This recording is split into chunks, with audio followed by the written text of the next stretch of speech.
नमस्कार दोस्तों। भारत और चीन के रिश्तों को लेकर एक बड़ी आर्थिक खबर सामने आई है। जहां एक ओर दोनों देशों के बीच सीमाओं को लेकर तनाव की बातें अक्सर सुर्खियों में रहती हैं, वहीं दूसरी ओर व्यापारिक मोर्चे पर दोनों देशों के बीच संबंधों में तेजी से सुधार देखने को मिल रहा है। भारत चीन व्यापार में 22% की जबरदस्त बढ़ोतरी। वित्त वर्ष 2025-26 की पहली छमाही में भारत का चीन को निर्यात लगभग 22% बढ़ा है। सरकारी आंकड़ों के अनुसार अप्रैल से सितंबर 2025 के बीच भारत ने चीन को 8.41 अरब डॉलर का निर्यात किया, जबकि पिछले वर्ष यानी 2024 की इसी अवधि में यह आंकड़ा 6.90 अरब डॉलर था। यानी साफ है, सिर्फ 6 महीनों में ही भारत ने चीन को 1.5 अरब डॉलर से ज्यादा का अतिरिक्त सामान बेचा है। किन वस्तुओं में सबसे ज्यादा मांग? इस ग्रोथ की सबसे बड़ी वजह रही कुछ प्रमुख चीजों की डिमांड। टेलीफोन सेट और उसके पार्ट्स, फ्रोजन झींगे, एल्यूमिनियम और कैप्सिकम यानी शिमला मिर्च। इन्हीं उत्पादों ने भारत के निर्यात ग्राफ को ऊपर उठाया है।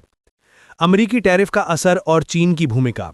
आपको बता दें कि अगस्त 2025 में अमेरिका ने भारतीय उत्पादों पर 50% टैरिफ लगा दिया था।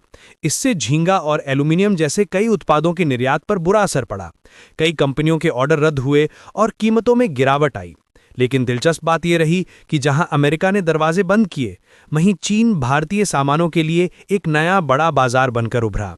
टैरिफ लगने के बाद केवल 1 महीने में ही भारत से चीन को निर्यात 34% बढ़कर 1.47 अरब डॉलर पहुंच गया, जो सितंबर 2024 में 1.09 अरब डॉलर था। टेलीफोन सेट पार्ट्स में 162% की रिकॉर्ड ग्रोथ।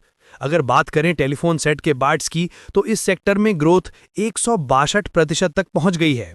साल 2024-25 की पहली छमाही में इसका निर्यात 178.42 मिलियन डॉलर था, जो अब बढ़कर 467.65 मिलियन डॉलर हो गया है। झींगा और एल्यूमिनियम ने भी दिखाया दम। फ्रोजन झींगे और प्रॉन्स के निर्यात में भी 25% की बढ़ोतरी दर्ज की गई है। ये 373.03 मिलियन डॉलर से बढ़कर 467.51 मिलियन डॉलर तक पहुंच गया है। एल्यूमिनियम के निर्यात में करीब 59% की ग्रोथ दर्ज हुई है। ये अब 191.93 मिलियन डॉलर तक पहुंच गया है।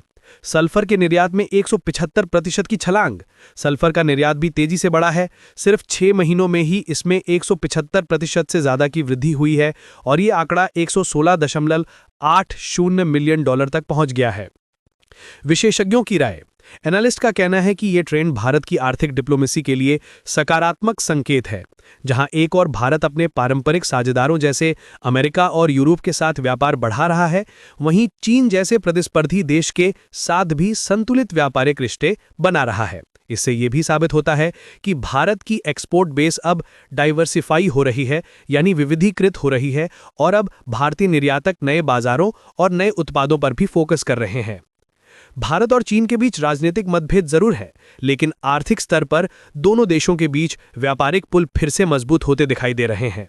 ये न सिर्फ भारत की अर्थव्यवस्था के लिए, बल्कि भारत के एक्सपोर्ट सेक्टर के आत्मनिर्भर भविष्य के लिए भी एक उत्साहजनक संकेत है। आपका क्या मानना है? क्या भारत और चीन के बीच बढ़ता व्यापार दोनों देशों के रिश्तों को और स्थिर बना पाएगा?